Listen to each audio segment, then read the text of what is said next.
राजस्थान अर्थव्यवस्था। तो राजस्थान के सकल राज्य मूल्य वर्धन जीएसवीए प्रचलित कीमतों पर वर्ष 2022-23 में कृषि और संबद्ध क्षेत्र का योगदान 28.95 है। कृषक उपहार योजना कृषि उपज का अधिकतम मूल्य प्रदान करने के लिए ई-नाम पोर्टल 1 जनवरी 2022 से शुरू किया गया। फिर राजस्थान में पहली बार पृथक से कृषि बजट को समृद्ध किसान खुशहाल राजस्थान विचार के साथ प्रस्तुत किया गया। मुख्यमंत्री बीज स्वावलंबन योजना पहली तो वर्ष 2017 में 3 कृषि जलवायु खंडों यथा कोटा, भीलवाड़ा, उदयपुर से शुरू किया गया, जो वर्तमान पूरे राज्य यानी कि 10 कृषि जलवायु खंडों में लागू है। इसका उद्देश्य है कृषकों द्वारा स्वयं की खेतों में अच्छी किस्म के बीज को निर्माण को बढ़ावा देना। इस योजना के तहत गेहूं, चना, जौ, ज्वार, सोयाबीन, मूंग, मोठ, मूंगफली व उड़द की 10 वर्ष से पुरानी किस्मों का बीज उत्पादन को शामिल किया गया है। अब अन्य प्रयास क्या किया गए हैं इसमें एक है बीज मिनी किट, जो महिला कृषकों को निःशुल्क व सूक्ष्म पोषक तत्व मिनी किट दे रही है। ठीक है। फिर अगला है जीरो बजट नेचुरल फार्मिंग। तो खेती में जान तो सशक्त किसान की धारणा के साथ 2019-20 में 3 जिलों जिसमें टोंक, सिरोही, बांसवाड़ा से शुरू, जो कि वर्तमान में 15 जिलों में लागू है। इसके तहत ग्राम पंचायत स्तर पर किसानों को 2 दिन का प्रशिक्षण दिया गया। फिर सिंचाई संबंध योजना प्रधानमंत्री सिंचाई योजना उद्यानिकी विभाग द्वारा फार्म पॉन्ड के निर्माण के विभिन्न गतिविधियों का क्रियान्वयन। केंद्र राज्य 60 से 40। फिर है प्रधानमंत्री कृषि सिंचाई योजना सूक्ष्म सिंचाई के लिए। इसमें सूक्ष्म सिंचाई पद्धतियों, ड्रिप फव्वारा पद्धतियों को बढ़ावा देने के लिए 60 से 40। ठीक है। तो 2 हो गई कृषि संबंधी योजना। पहली प्रधानमंत्री कृषि सिंचाई योजना और दूसरी है प्रधानमंत्री कृषि सिंचाई योजना सूक्ष्म सिंचाई के लिए। फिर है उत्पादकता बढ़ाने के लिए प्रयास क्या किए हैं। तो पहला है राष्ट्रीय कृषि विस्तार एवं तकनीकी मिशन, जिसमें किसानों को उचित तकनीकी एवं कृषि विज्ञान की अच्छी पद्धतियों का हस्तांतरण करना। इसका है 60 से 40 रेशो। फिर राष्ट्रीय टिकाऊ खेती मिशन, इसके तहत रेन एरिया डेवलपमेंट, मृदा स्वास्थ्य कार्ड व कृषि वैज्ञानिकों को बढ़ावा देना। फिर एक राष्ट्रीय कृषि विकास योजना, जिसमें कृषि में निवेश को बढ़ावा देना। फिर परंपरागत कृषि विकास योजना, जैविक खेती को बढ़ावा देना। फिर राष्ट्रीय बागवानी मिशन, राज्य के 24 जिलों में फल, मसाला व फूलों के उत्पादन को बढ़ावा देना। फिर महिला प्रशिक्षण के लिए ग्राम पंचायत स्तर पर 1 दिवसीय प्रशिक्षण। फिर कृषि शिक्षा में अध्ययनरत छात्राओं को प्रोत्साहन राशि, जो 12वीं के लिए तो है 5,000, अंडर ग्रेजुएट और के लिए है 12,000 और पीएचडी के लिए है 15,000। फिर ऑर्गेनिक फार्मिंग हेतु सहायता, जिसमें प्रति वर्ष कृषकों को 1 लाख रुपए। फिर ताराबंदी से फसल सुरक्षा हेतु अनुदान। फिर भूमिहीन कृषि को श्रमिकों को सहायता, जिसमें बजट 2022-23 में राजस्थान कृषि श्रमिक संबल योजना लाए। फिर 2 लाख भूमिहीन श्रमिकों को हस्तचलित कृषि यंत्र हेतु 5,000 रुपए प्रदान किए गए। फिर प्रधानमंत्री फसल बीमा योजना 2016 से खाद्यान्न फसलों में, जिसमें अनाज, मोटा अनाज व दालें, तिलहन व वाणिज्यिक फसलें शामिल हैं। फिर प्रधानमंत्री कुसुम योजना, इसके तहत 2022 तक 3.8 गीगावाट की अतिरिक्त सौर ऊर्जा क्षमता प्राप्त करने का लक्ष्य रखा गया है। फिर अगला है कृषि विपणन हेतु क्या प्रयास किए गए हैं। तो उसमें आता है कृषि विपणन निदेशालय 1974 में स्थापित। फिर कृषक कल्याण कोष 2023-24 में, जिसके बजट में अपन ने बढ़ा के इसको कितने कितने का कर दिया, 7500 करोड़ का। फिर है राजस्थान कृषि प्रसंस्करण, कृषि व्यवसाय एवं कृषि निर्यात प्रोत्साहन नीति 2020। तो इसमें ये 22 दिसंबर 2019 को बनी नीति के तहत वित्तीय सहायता, जिसमें किसानों को अवसंरचनात्मक विकास हेतु लागत का 75% या 1 करोड़ का अनुदान। फिर ब्याज सब्सिडी 5%, SC/ST महिला और युवा को है 6%। फिर फल, फूल, सब्जियों के परिवहन हेतु 300 किलोमीटर से अधिक पे 10 लाख का अनुदान। प्रसंस्कृत कृषि उत्पाद के निर्यात पर 3 वर्ष के लिए 15 लाख तक का अनुमान। फिर 30% की सोलर सब्सिडी, जिस पर अधिकतम 10 लाख का अनुदान सॉरी। फिर अवसंरचनात्मक विकास हेतु एक प्रत्येक जिले में मिनी फूड पार्क। फिर रीको द्वारा 4 एग्रो फूड पार्क बनाए गए हैं, जो कि कहाँ पर है? बोरानाड़ा, फिर है कोटा में, रणकपुर, फिर अलवर और गंगानगर। फिर है भारत सरकार द्वारा मेगा फूड पार्क, तो ये है रूपनगढ़ और मतानिया, जोधपुर और पलाना, बीकानेर। ठीक है। फिर कृषि विपणन की अन्य योजनाएं कौन कौन सी हैं? तो किसान कलेवा योजना, जिसमें 5 रुपए में भोजन। महात्मा ज्योतिबा फूले मंडी योजना, जिसमें प्रसूति सहायता, विवाह सहायता या फिर छात्रवृत्ति के लिए, चिकित्सा सहायता और पितृत्व अवकाश है। फिर है राजीव गांधी कृषक साथी योजना, जिसमें कार्यस्थल पर मृत्यु हो जाने पर 2 लाख रुपए का अनुदान। फिर है सावित्रीबाई फूले महिला कृषक सशक्तिकरण योजना, जिसमें कृषि उपज के विक्रय के पश्चात ई भुगतान करने पर प्रोत्साहन, जिसमें 50,000 से अधिक भुगतान पर 100,000 रुपये सीधे 1,000 रुपये महिला के खाते में। ठीक है। फिर है जल संसाधन, इसके लिए कौन कौन सी योजनाएं हैं? तो पहली आती है परवन बृहत योजना, जिसके तहत झालावाड़ में परवन नदी पर बनाया जा रहा है और इसका लाभ मिलेगा झालावाड़ को, कोटा को और बारा को। धौलपुर लिफ्ट, तो इसमें सूक्ष्म सिंचाई प्रणाली पर एक पूर्ण लिफ्ट सिंचाई सह पेयजल परियोजना है। फिर नर्मदा नहर परियोजना, जिसमें जालोर व बाड़मेर में स्प्रिंकलर सिंचाई अनिवार्य है। फिर नवनेरा बैराज, यह ईआरसीबी का एक हिस्सा है।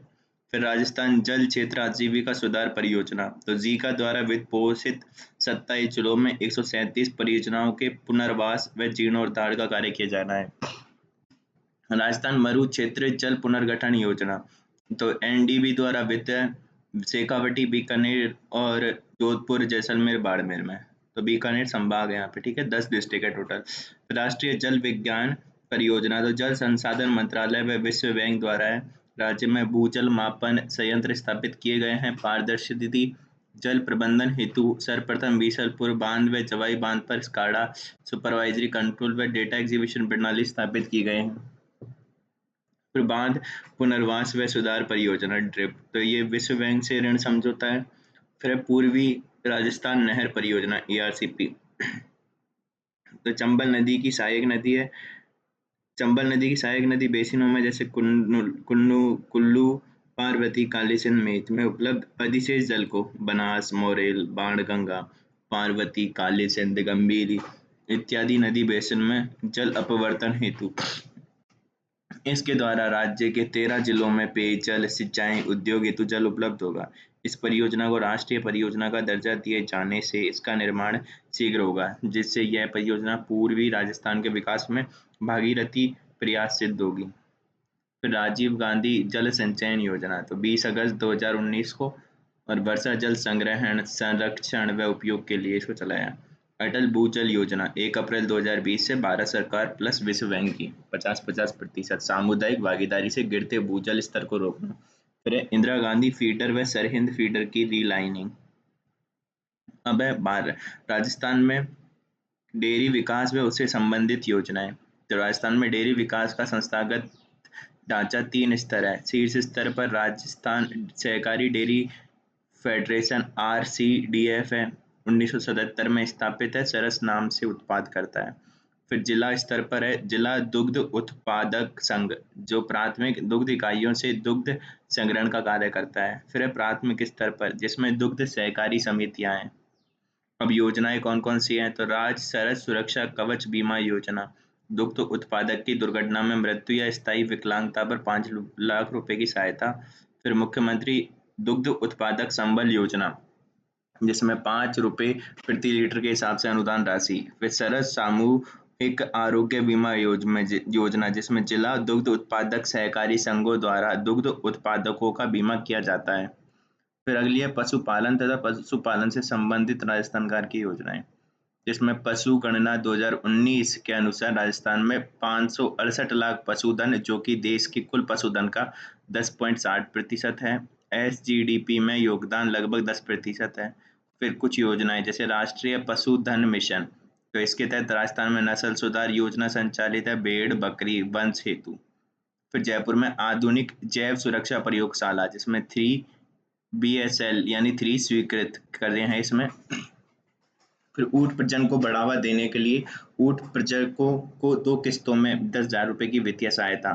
फिर ऊष्ट विकास योजना 2016 से, जिसमें ऊँटों का संरक्षण, ऊँटों की संख्या में वृद्धि, ऊँट पालकों को प्रोत्साहन दिया जाएगा। फिर है नंदी गौशाला जन सहभागिता योजना। फिर है देवनारायण आवासीय योजना 2020 में, देश की पहली ऐसी योजना जिसमें पशुपालकों को एक ही स्थान पर दूध संकलन, विपणन एवं संस्करण की सारी सुविधाएं प्रदान की जाएंगी। फिर मुख्यमंत्री पशुधन निःशुल्क दवा योजना, जिसमें 15 अगस्त 2012 से जिला स्तर पर पशु औषधि भंडार की स्थापना कर पशु रोगों को औषधियों का निःशुल्क वितरण। ठीक है। फिर भामाशाह पशु बीमा योजना, इसमें भामाशाह कार्ड धारक पशुपालकों के पशुओं का अनुदानित प्रीमियम दरों पर बीमा।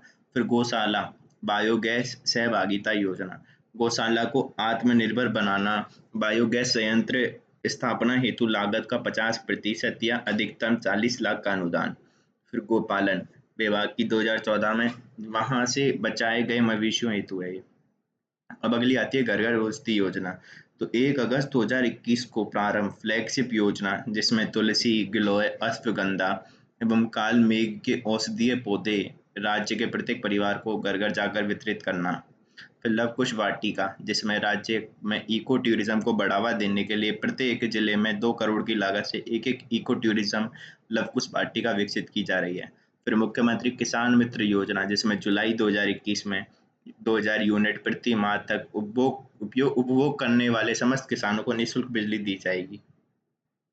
फिर अगली आती है कौन सी, ग्रामीण विकास की योजनाएं, जिसमें राजस्थान ग्रामीण आजीविका विकास परिषद यानी राजीविका आती है पहले। तो इस परिषद की स्थापना राज्य सरकार द्वारा ग्रामीण विकास विभाग के प्रशासनिक नियंत्रण में अक्टूबर 2010 में एक स्वायत्त परिषद के रूप में की गई। राजीविका द्वारा आजीविका हेतु निम्न योजनाएं चलाई जा रही हैं। पहली, विश्व बैंक द्वारा पोषित राजस्थान ग्रामीण आजीविका परियोजना। दूसरी, विश्व बैंक द्वारा पोषित राष्ट्रीय ग्रामीण आजीविका परियोजना।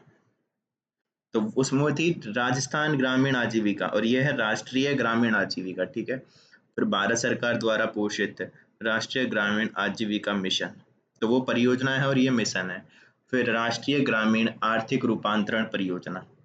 अब आजीविका का उद्देश्य क्या है, तो संगठन का निर्माण, क्षमता वर्धन, वित्तीय समावेशन, आजीविका का विकास और कन्वर्जेंस। फिर प्रधानमंत्री आवास योजना ग्रामीण, तो 2016 से शुरू है। लाभार्थी चयन सोशियो इकोनॉमिक कास्ट सेंसस से 2011। फिर सहायता राशि 12,000 प्रति परिवार शौचालय निर्माण हेतु। फिर क्षेत्रीय विकास कार्यक्रम, जिसमें मेवात क्षेत्रीय विकास कार्यक्रम 1987-88 से अलवर भरतपुर में।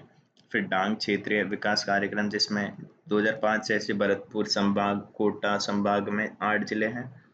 फिर है मगरा क्षेत्र विकास कार्यक्रम 2005 से 5 जिलों में, जिसमें अजमेर भीलवाड़ा चित्तौड़गढ़ राजसमंद पाली। स्वयं विवेक जिला विकास, जिसमें 2005-6 से स्थानीय समुदाय की न्यूनतम आवश्यकताओं की पूर्ति हेतु सामान्य अवसंरचना सेवा का विकास करना। फिर महात्मा गांधी जन भागीदारी विकास योजना 2020 से, जिसमें ग्रामीण क्षेत्र में विकास, रोजगार सृजन तथा सामुदायिक संपत्तियों के निर्माण एवं रखरखाव के लिए जन भागीदारी सुनिश्चित करना इसका उद्देश्य था। फिर बायोफ्यूल प्राधिकरण, तो बायोफ्यूल मिशन के उद्देश्यों के क्रियान्वयन हेतु राज्य सरकार द्वारा राज्य में बायोफ्यूल पॉलिसी घोषित कर बायोफ्यूल प्राधिकरण का गठन किया गया। वर्ष 2007 में राज्य सरकार के द्वारा बायोफ्यूल नीति एवं वर्ष 2018 में संशोधित नीति अपनाने एवं लागू करने वाला प्रथम राज्य का विशेष दर्जा प्राप्त है। राज्य की बंजर भूमि के चारागाह विकास हेतु बंजर भूमि एवं चारागाह विकास बोर्ड का फरवरी 2022 में पुनर्गठन किया गया। अब है मुख्यमंत्री आदर्श ग्राम पंचायत योजना, जो है स्मार्ट विलेज। 3,000 से अधिक आबादी वाले गांवों को चुनकर शहर जैसी आधुनिक सुविधाएं विकसित करना। महात्मा गांधी आदर्श ग्राम योजना, जिसमें राज्य सरकार द्वारा महात्मा गांधी की 150वीं जयंती के अवसर पर 27 नवंबर 2019 को प्रारंभ की गई। प्रत्येक जिले के एक गांव का चयन कर उसे गांधीवादी मूल्यों के अनुसार विकसित करना इसका उद्देश्य है। फिर है षष्ठम राज्य वित्त आयोग, तो अवधि अप्रैल 2021 से मार्च 2025 तक है। इसके अध्यक्ष है प्रद्युमन सिंह, सदस्य हैं लक्ष्मण सिंह रावत है, अशोक लाहोटी। आयोग की सिफारिश के अनुसार राज्य के समय के शुद्ध कर राजस्व के 6.75 हिस्से का वितरण पंचायती राज व नगरीय स्थानीय निकायों को, और इनके मध्य होना चाहिए कितना, 75.10 का और 24.90 के अनुपात में, वर्ष 2011 की जनगणना के आधार पर। इसमें 75.10, फिर 75% गया किसको, ग्राम पंचायत को, जिसमें भी 20% गया पंचायत समिति को और 5% गया जिला परिषद को। फिर स्वामित्व योजना 24 अप्रैल 2020 को भारतीय सर्वेक्षण विभाग प्लस राजस्व विभाग राजस्थान द्वारा ये जारी की गई। योजना के तहत राज्य के सभी कामों की आबादी क्षेत्रों का डिजिटल मानचित्र ड्रोन के माध्यम से तैयार करेगा एवं संबंधित पंचायत को प्रस्तुत करेगा। फिर है रूड़ा, तो ग्रामीण गैर कृषि विकास अभिकरण, तो नवंबर 1995 में स्थापित, जिसमें ग्रामीण और गैर कृषि को बढ़ावा देने, जीआई टैग दिलवाने में सहायता करती है। फिर रूड़ा 3 उप क्षेत्रों यथा चमड़ा, ऊन, वस्त्र तथा लघु खनिज, तो कौन कौन से, चमड़ा हो गया, ऊन व वस्त्र हो गया और लघु खनिज के अंतर्गत अपनी गतिविधियां संचालित करता है। हाल ही में राजस्थान के 5 उत्पादों को जीआई टैग मिला है। नाथद्वारा की पचवाई, जोधपुरी बंदेज, उदयपुर की कोफ्तगिरी, उस्ता कला, काशीदाकारी क्राफ्ट और कुल 21 उत्पादों को जीआई टैग मिल चुका है। फिर औद्योगिक विकास, तो राज्य के सकल मूल्यवर्धन में उद्योग द्वारा उद्योग क्षेत्र का योगदान 2022-23 में प्रचलित कीमतों पर 27.31 है। ठीक है। फिर है उद्योग विभाग, तो वर्तमान में उद्यमियों को इनपुट तथा अन्य सुविधा उपलब्ध कराने हेतु उद्योग विभाग के अधीन 36 जिला उद्योग केंद्र व 8 उप केंद्र कार्यरत हैं। फिर है प्रयास क्या कर रहा है, तो राजस्थान निवेश प्रोत्साहन योजना लाए हैं, जो 7 अक्टूबर 2011 को 2021 को पुनः प्रारंभ हुई। कब, 7 अक्टूबर 2021 को। फिर उद्देश्य क्या है इसका, राजस्थान निवेश प्रोत्साहन योजना ये 2022 में शुरू हुई है, 7 अक्टूबर 2022 को पुनः प्रारंभ। उद्देश्य है विनिर्माण व सेवा क्षेत्र का 15% की वार्षिक वृद्धि दर से विकास। फिर वर्ष 2027 तक 10 लाख व्यक्तियों के लिए रोजगार का सृजन, संतुलित व समावेशी क्षेत्रीय विकास और हरित हाइड्रोजन, वैकल्पिक ऊर्जा, चिकित्सा उपकरण आदि को प्रोत्साहन। फिर 5वां है पर्यावरण संरक्षण के प्रयासों को प्रोत्साहन। अब इसके लिए प्रावधान क्या किए गए हैं, तो 50 करोड़ से अधिक निवेश पर प्रोत्साहन पैकेज दिया जाएगा। फिर प्राथमिक 8 श्रेणियों के लिए कस्टमाइज परिलाभ है। फिर तीसरा, ब्याज अनुदान दिया जाएगा। फिर चौथा, छूट दी जाएगी, जिसमें भूमि कर में 7 वर्षों के लिए 100% छूट, स्टाम्प ड्यूटी में 75% छूट, रूपांतर शुल्क में 100% छूट और 7 वर्षों तक के लिए एसजीएसटी का 75% तक पुनर्भरण। फिर है मुख्यमंत्री लघु वाणिज्यिक वाहन स्वरोजगार योजना, ये अक्टूबर 2022 से शुरू हुई। इसमें 18 से 45 वर्ष के आवेदकों को 15 लाख तक वाणिज्यिक वाहन की खरीद पर 10% अथवा 60,000 राशि का अनुदान दिया जाएगा। फिर है डॉक्टर भीमराव अंबेडकर राजस्थान दलित आदिवासी उद्यम प्रोत्साहन योजना 2022। इसमें गैर कृषि क्षेत्रों के विकास में एससी एसटी की भागीदारी बढ़ाने हेतु ऋण पर अनुदान दिया जाएगा। फिर राजस्थान औद्योगिक विकास नीति 2019, इसमें औद्योगिक उत्पादक सूचकांक आईआईपी आधार वर्ष 2011-12 के आधार पर मासिक सूचकांक, जिसे सीएसओ द्वारा 3 प्रमुख समूह विनिर्माण, खनन, विद्युत के आधार पर जारी किया जाता है, ये है। फिर भारत में 8 कोर इंडस्ट्री कौन सी है, रिफाइनरी, उत्पाद विद्युत, स्टील, क्रूड ऑयल, कोयला, सीमेंट, प्राकृतिक गैस, उर्वरक। फिर है एमएसएमई, सूक्ष्म लघु माध्यम व इसके विकास हेतु प्रयास। तो 1 जुलाई 2020 से नई परिभाषा दी गई, जिसमें निवेश और टर्नओवर के आधार पर इसको दिया गया है। सूक्ष्म है निवेश 1 करोड़ और टर्नओवर है 5 करोड़। लघु है निवेश 1 से 10 करोड़ और टर्नओवर है 5 से 50 करोड़। फिर निवेश मध्यम के लिए 10 से 50 करोड़ और टर्नओवर है 50 से 250 करोड़। तो एमएसएमई नीति 17 सितंबर 2022 को लागू की गई नई। और इसके अन्य प्रयास क्या हैं? एमएसएमई उद्यमी रजिस्ट्रेशन हेतु उद्यम पंजीकरण पोर्टल लाए हैं। फिर मुख्यमंत्री लघु उद्योग प्रोत्साहन योजना 2019 है, जिसमें 10 करोड़ तक का ऋण पर 5% ब्याज अनुदान दिया जाएगा। फिर एमएसएमई जिसमें facilitation of establishing and operation अधिनियम 2019 लाए हैं, जिसमें वेब पोर्टल राजस्थान उद्योग मित्र, फिर डिक्लेरेशन ऑफ इंटरनेट प्रस्तुत करने पर पावती प्रमाण पत्र जारी किया जाता है, जिससे आवेदकों को 3 साल तक राज्य के सभी कानूनों के तहत अनुमोदन व निरीक्षण से छूट है। फिर एमएसएमई एक्ट 2006 में प्रदत्त शक्तियों के अनुसार या एमएसएमई एक्ट 2006 में प्रदत्त शक्तियों के तहत एमएसएमई उद्यमियों के विलंबित भुगतान के समाधान हेतु 10%, जिसमें 2 राज्य स्तर पर और 8 संभाग स्तर पर इनका गठन किया गया है। फिर निर्यात तथा निर्यात हेतु प्रयास क्या है? तो कुल निर्यात 78,000 करोड़ का है। शीर्ष 5 वस्तुएं कौन सी हैं? इंजीनियरिंग वस्तुएं, कपड़ा, धातु, हस्तशिल्प, रासायनिक एवं संबंध।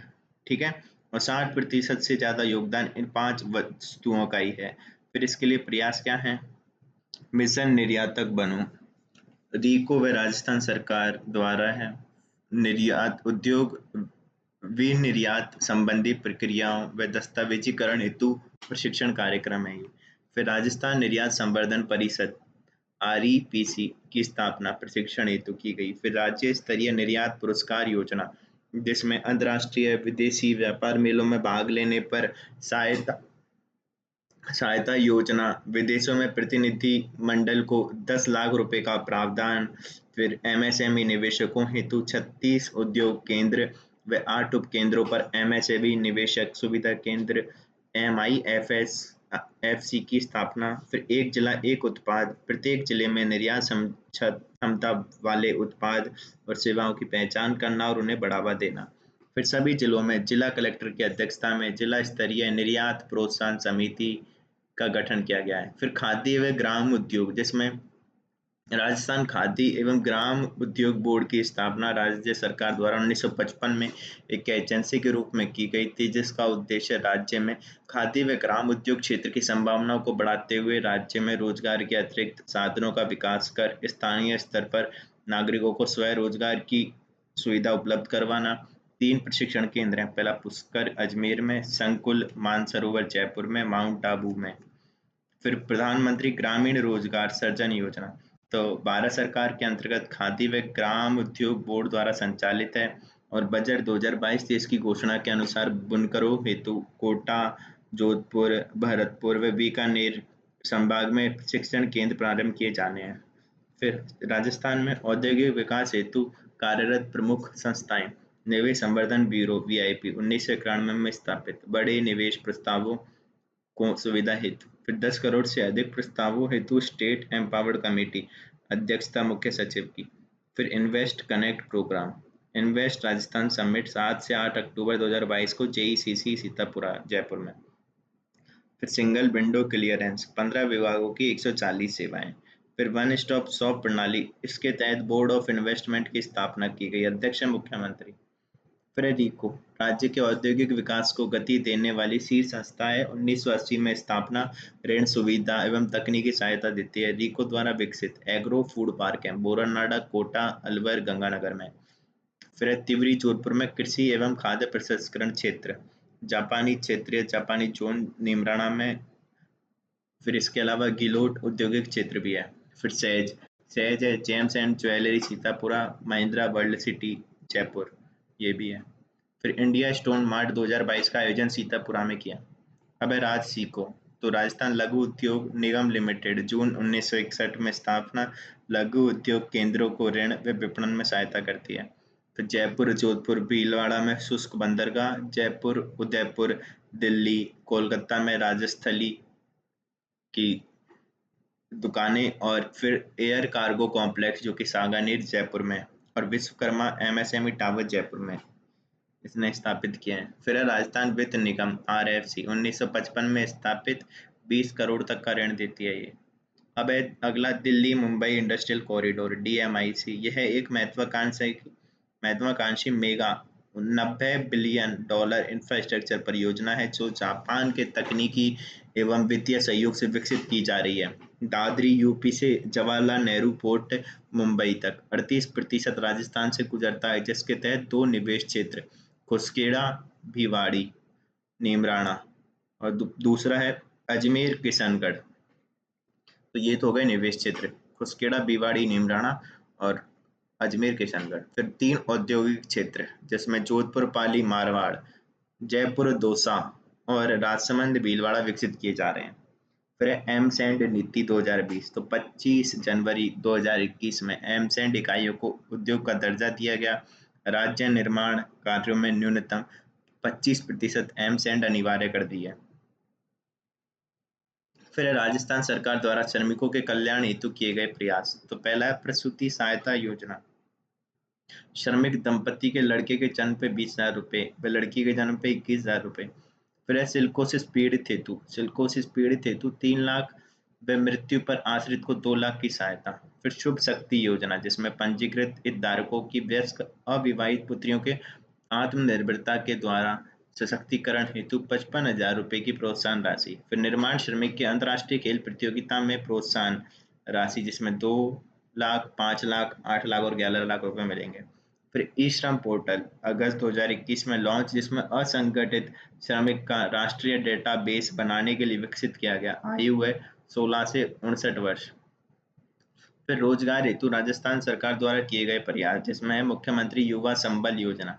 1 फरवरी 2019 को पुरुषों को 4,000 रुपए, महिला ट्रांसजेंडर विशेष योग्यजन को 4,500 रुपए प्रति माह और अधिकतम 2 वर्ष और न्यूनतम है 3 माह का कौशल प्रशिक्षण व एवं प्रतिदिन 4 घंटे की इंटर्नशिप। तो 3 माह का तो कौशल प्रशिक्षण और प्रतिदिन 4 घंटे की इंटर्नशिप अनिवार्य है। फिर मॉडल कैरियर सेंटर, यह राजस्थान कौशल पोर्टल प्रवासी श्रमिकों को रोजगार के अवसर उपलब्ध करवाना। राजस्थान कौशल एवं आजीविका विकास निगम RSLDC। फिर है राजस्थान मिशन ऑन लाइवलीहुड, राज्य के गरीब लोगों के लिए आजीविका को बढ़ावा देना। फिर है RSLDC द्वारा संचालित कार्यक्रम जिसमें दीनदयाल उपाध्याय ग्रामीण कौशल विकास योजना और प्रधानमंत्री कौशल विकास योजना है। रोजगार आधारित जन कौशल विकास कार्यक्रम, तो राज क्विक का उद्देश्य बेरोजगार युवाओं को बाजार मांग के अनुरूप प्रासंगिक क्षेत्रों में रोजगार उन्मुख कौशल प्रशिक्षण प्रदान करके रोजगार अवसर प्रदान करना। इसके तहत रिक्रूट, ट्रेन और डिप्लॉय, भर्ती, प्रशिक्षण और नियोजन को अपनाकर कौशल प्रशिक्षण व रोजगार को सुनिश्चित किया जाएगा।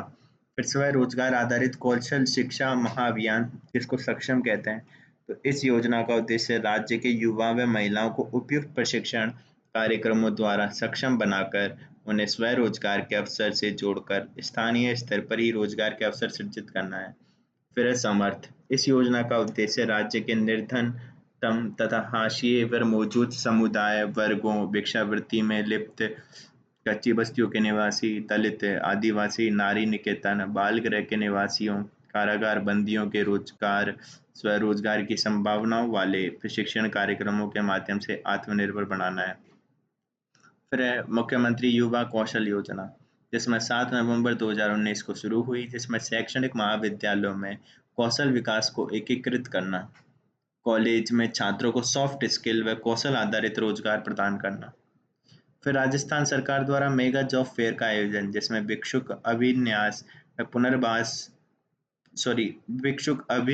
अभिविन्यास एवं पुनर्वास भोर कार्यक्रम, भिक्षुक मुक्त शहर। फिर RSLDC द्वारा पुलिस आयुक्तालय जयपुर के समन्वय से स्वरोजगार के अवसरों के माध्यम से भिक्षुकों को पुनर्वास हेतु प्रशिक्षण कार्यक्रम प्रारंभ किए गए हैं। फिर IM शक्ति, इंदिरा महिला शक्ति, जिसमें RSLDC व आयुक्त महिला अधिकारिता निदेशालय ने वित्तीय वर्ष 2020-21 में शुरू की। इसका उद्देश्य राज्य की महिलाओं एवं बालिकाओं का कौशल विकास करना है। फिर राजस्थान में खनिज संसाधन, तो 81 प्रकार के खनिज के भंडार हैं तथा 58 प्रकार के खनिजों का खनन किया जा रहा है। सीसा, जस्ता, सेलेनाइट व वेलेस्टनाइट को एकमात्र उत्पादक राज्य है। फिर चांदी, कैल्साइट, जिप्सम का लगभग पूरा उत्पादन। फिर बॉल क्ले, फॉस्फोराइट, ऑकर यानी गेरू, स्टेटाइट, फेल्सपार व फायर क्ले का प्रमुख उत्पादक है। फिर सीमेंट ग्रेड व स्टील ग्रेड लाइमस्टोन में अग्रणी राज्य है। राजस्थान में खनिजों के वैज्ञानिक अन्वेषण व उत्खनन हेतु राजस्थान राज्य खान एवं खनिज लिमिटेड की 30 अक्टूबर 1974 को स्थापना की गई।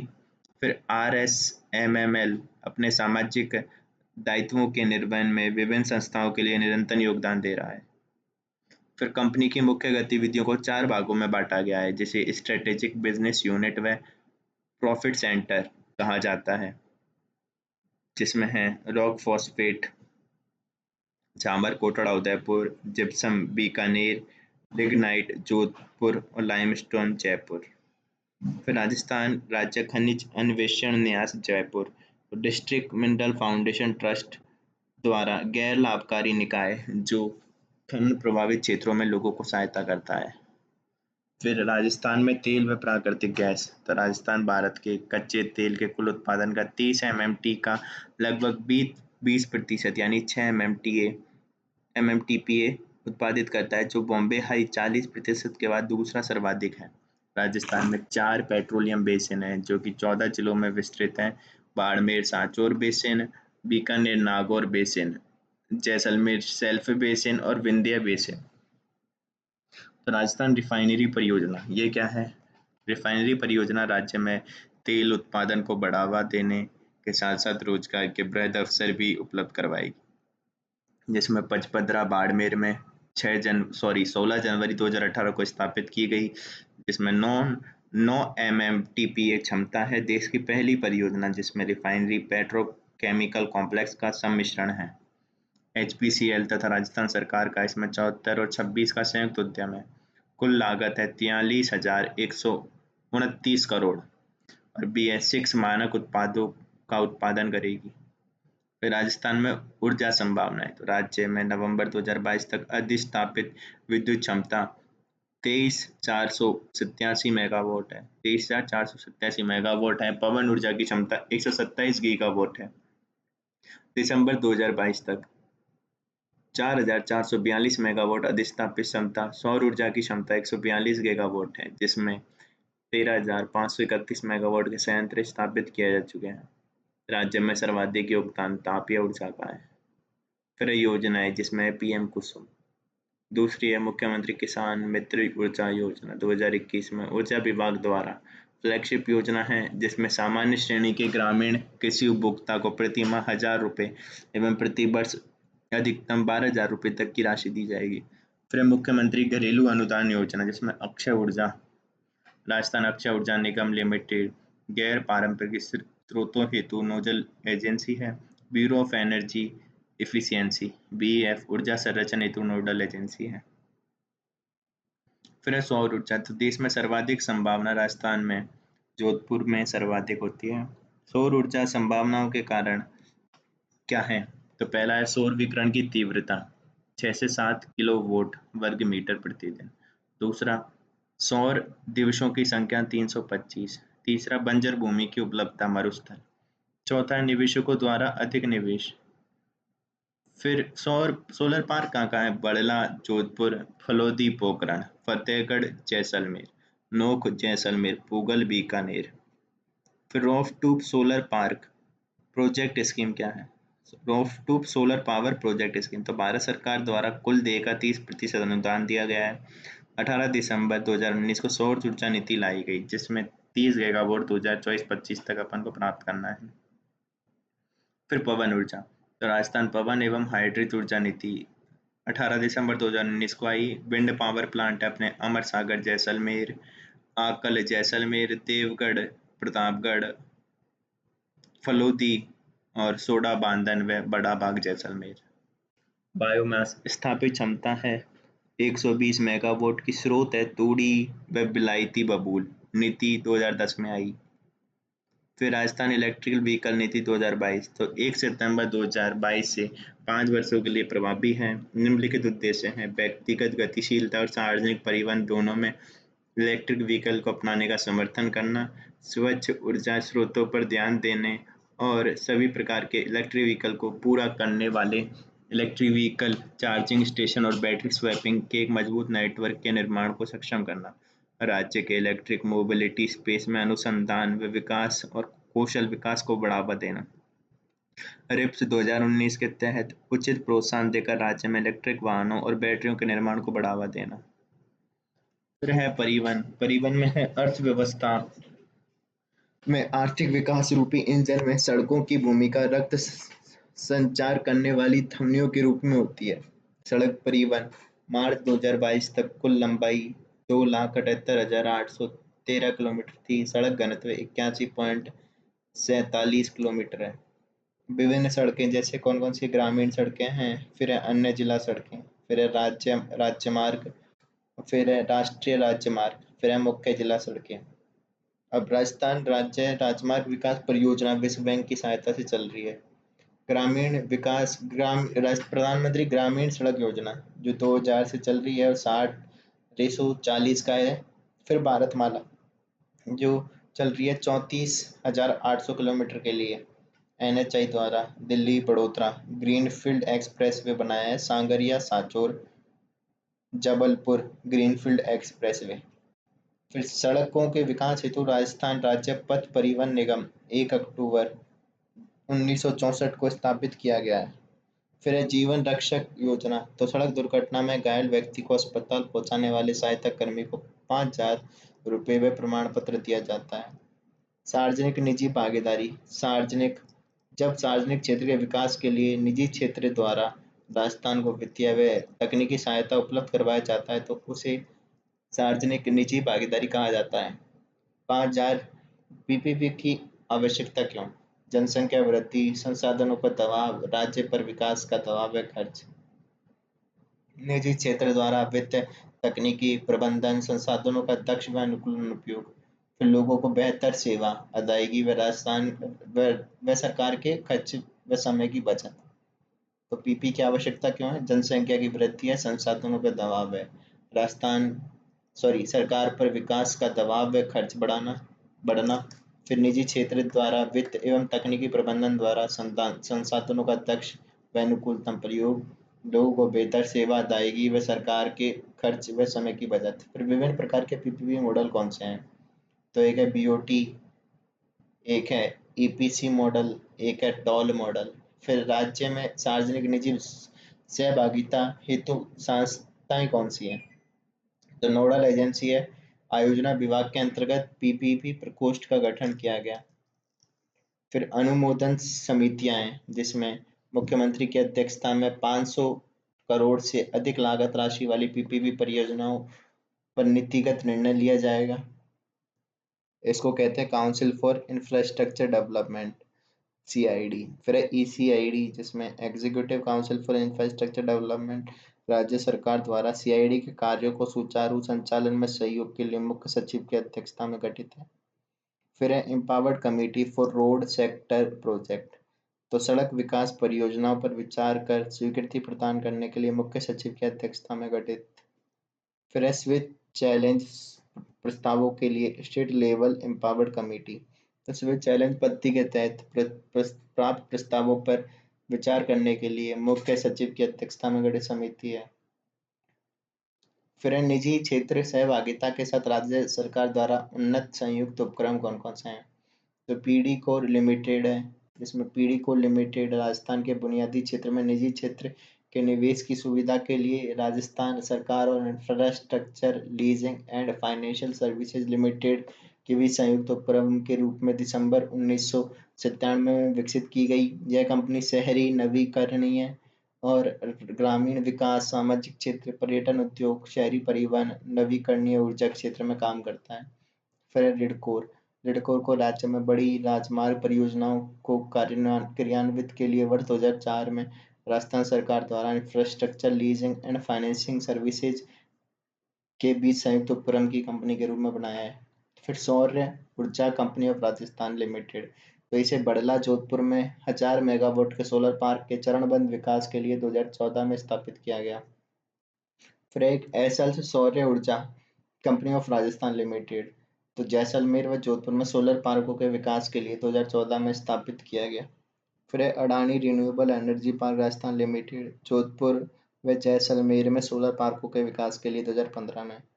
फिर है वायबिलिटी गैप फंडिंग योजना, तो राजस्थान सरकार द्वारा वर्ष 2007 में सामाजिक क्षेत्र में पीपीपी को बढ़ावा देने के लिए इस योजना की शुरुआत की गई थी। योजना के अंतर्गत सामाजिक लाभ की परियोजनाओं में घाटा होने पर निजी क्षेत्र को गैप फंडिंग द्वारा राशि हस्तांतरित की जाती है। फिर है सार्वजनिक निजी सहभागिता योजनाओं की संभावना में महत्व लाभ, तो सार्वजनिक निजी सहभागिता से लोक सेवाओं के बेहतर प्रदाय तथा सार्वजनिक क्षेत्र में सुधारों को बढ़ावा मिलता है। फिर है आधारभूत क्षेत्रों की पर्याप्त क्षमता से उच्च उत्पादकता, परिवहन व अन्य संसाधनों की लागत में कमी और प्रतिस्पर्धा में वृद्धि होती है, जो कि प्रदेश की उन्नति व समावेशी विकास को प्रोत्साहित करती है। फिर सरकार यह मानती है कि आधारभूत सुविधाओं के विकास में निजी क्षेत्र एक महत्वपूर्ण भूमिका निभा सकता है। फिर सार्वजनिक और निजी क्षेत्रों के मध्य भागीदारी सतत विकास को संबल प्रदान करने, गरीबी को कम करने और अंततः लोगों के लिए अधिक समृद्धि का पोषक हो सकती है। फिर है सार्वजनिक निजी सहभागिता के समक्ष चुनौतियां, जिसमें प्रोजेक्ट की अनुमति, विलंबता व भूमि अधिग्रहण संबंधी बाधाएं। दूसरा है जोखिम आवंटन को लेकर स्पष्ट गाइडलाइन न होने के कारण निवेशकों में असुरक्षा का भाव विद्यमान होना। तीसरा है वित्त पोषण व वायबिलिटी गैप फंडिंग वीजीएफ संबंधी चुनौतियां। चौथा है पीपीपी द्वारा विकसित परियोजनाओं की गुणवत्ता, भुगतान व मशीनरी से संबंधित मुद्दे। फिर है टेंडरिंग, वैश्विक चैलेंज में भ्रष्टाचार व भाई भतीजावाद। फिर है क्लियरिंग से जुड़े मुद्दे, पर्यावरण, श्रम व भूमि से जुड़ी जटिलताएं। पीपीपी की आलोचनाएं क्या है, तो पारदर्शिता का अभाव है, स्विच चैलेंज व रेडरिंग में भ्रष्टाचार होता है, स्विच चैलेंज में टेंडरिंग में भ्रष्टाचार। फिर दूसरा है पर्यावरण दोहन, श्रम शोषण व भूमि का अधिग्रहण। तीसरा है लाभ के लिए प्रोजेक्ट की गुणवत्ता से समझौता। चौथा जवाबदेही का सशक्त तंत्र न होना। पांचवा एक उपयुक्त नीति न होने के कारण परियोजना में एकरूपता का अभाव है। फिर पीपीपी पर केंद्र सरकार द्वारा गठित केलकट समिति की सिफारिशें क्या हैं, तो पारदर्शिता व गुणवत्ता बढ़ाना, रिस्क मैनेजमेंट के लिए सशक्त तंत्र, क्लियरेंस से जुड़े मुद्दों का शीघ्र समाधान और पीपीपी परियोजनाओं के लिए सरकार द्वारा शीघ्र भुगतान किया जाए। फिर पृथक विवाद निपटारण मंच की स्थापना की जाए। तो ये अपने हो गए ये। फिर अगला आता है सेवा क्षेत्र। तो सेवा क्षेत्र का जीएसपी में प्रचलित कीमतों पे योगदान है कितना, 43.74%।